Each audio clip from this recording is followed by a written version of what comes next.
Hello बच्चों, तो चलिए प्रश्न पढ़ते हैं। और प्रश्न है, प्रोपेन से कौन सा एल्किल समूह बनता है। ठीक है, तो चलिए इसे हल करने की कोशिश करते हैं। इस प्रश्न में हमें एक यौगिक दिया हुआ है प्रोपेन, और हमें बताना है कि उससे एल्किल समूह बनेगा तो कौन सा एल्किल समूह बनेगा। तो सबसे पहले इस प्रश्न की मुख्य अवधारणा लिख लेते हैं। तो इसकी मुख्य अवधारणा है कार्बनिक यौगिक। तो इसकी पहले मुख्य अवधारणा लिख लेंगे जो कि है कार्बनिक यौगिक। ठीक है, चलिए अब जो प्रश्न में दिया हुआ है प्रोपेन से कौन सा एल्किल समूह बनता है। तो सबसे पहले समझते हैं एल्किल समूह क्या होता है, और उससे समझने से भी पहले हम समझेंगे एक शब्द एल्केन क्या होता है। ठीक है, एल्केन। ठीक है, एल्केन से ही आएगा एल्किल।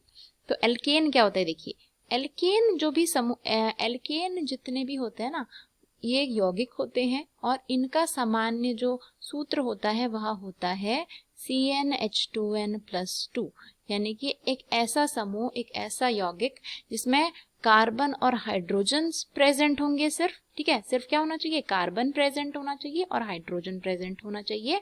और उनकी संख्या कितनी होनी चाहिए, यानी अगर कार्बन की संख्या n है तो हाइड्रोजन की 2n+2 संख्या होनी चाहिए। तो ऐसा समूह क्या कहलाएगा, एल्केन कहलाएगा। उदाहरण ले लेते हैं एक। तो यहाँ पर उदाहरण के लिए मान लीजिए मैंने मान ली कार्बन की संख्या 2। ठीक है, तो अगर कार्बन की संख्या मान लीजिए 2 है तो हाइड्रोजन की संख्या कितनी होगी, 2n, यानी कि 2 गुणा 2 4 धन 2 यानी 6।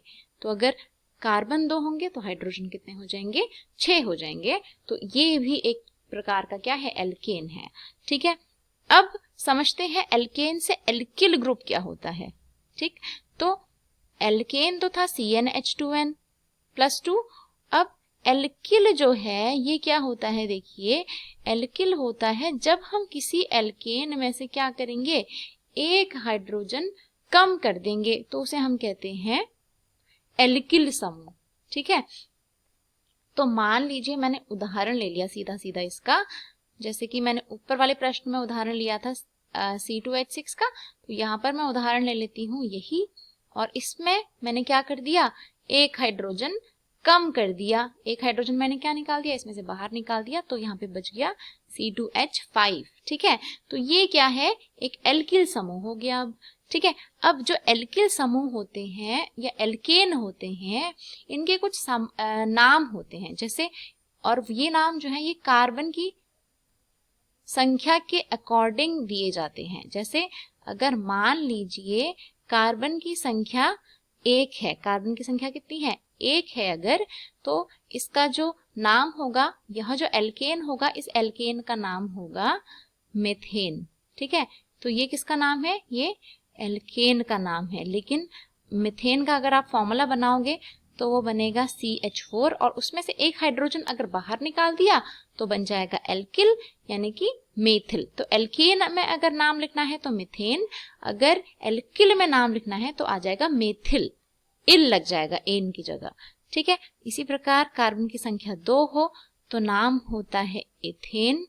कार्बन की संख्या 3 हो तो नाम होता है प्रोपेन। ठीक है, तो यहां तक अभी कर लेते हैं कि जब तक कार्बन की संख्या 1 होती है जिस यौगिक में, उसका नाम होता है मीथेन, 2 में इथेन, 3 में प्रोपेन, और ये सभी एल्केन के नाम हैं। अब इन एल्केन में से एक एक हाइड्रोजन निकालते जाओगे तो एल्किल में बदल जाएगा और नाम हो जाएगा मेथिल, एथिल और प्रोपिल, इस प्रकार। ठीक है, तो हमें जो प्रश्न दिया हुआ था उसमें प्रोपेन दिया हुआ था।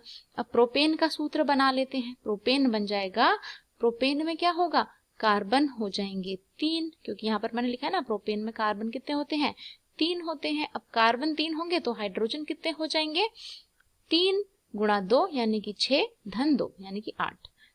कार्बन 3 तो हाइड्रोजन कितने हो जाएंगे, 8 हो जाएंगे। ये फॉर्मूला है प्रोपेन का। अब प्रोपेन से एल्किल समूह बनाना है, यानी प्रोपिल बनाना है, तो मैंने कहा था एक हाइड्रोजन क्या होगा, इसमें से निकल जाएगा बाहर। ठीक है, तो एक हाइड्रोजन इसमें से निकल जाएगा, तो इसका फॉर्मूला क्या बन जाएगा, C3H7 बन जाएगा। और अब इसका जो नाम होगा वो प्रोपेन से हटके क्या बन जाएगा, प्रोपिल समूह बन जाएगा। तो इसने पूछा था कि प्रोपेन को अगर हम प्रोपिल में यानी एल्किल में बदल देंगे तो उसका नाम क्या होगा? तो इसका नाम हो जाएगा प्रोपिल। ठीक है, तो हमारा उत्तर जो है वह प्रोपिल ही हो जाएगा इस प्रश्न का। तो मैं आशा करती हूँ आपको उत्तर समझ आया है। धन्यवाद।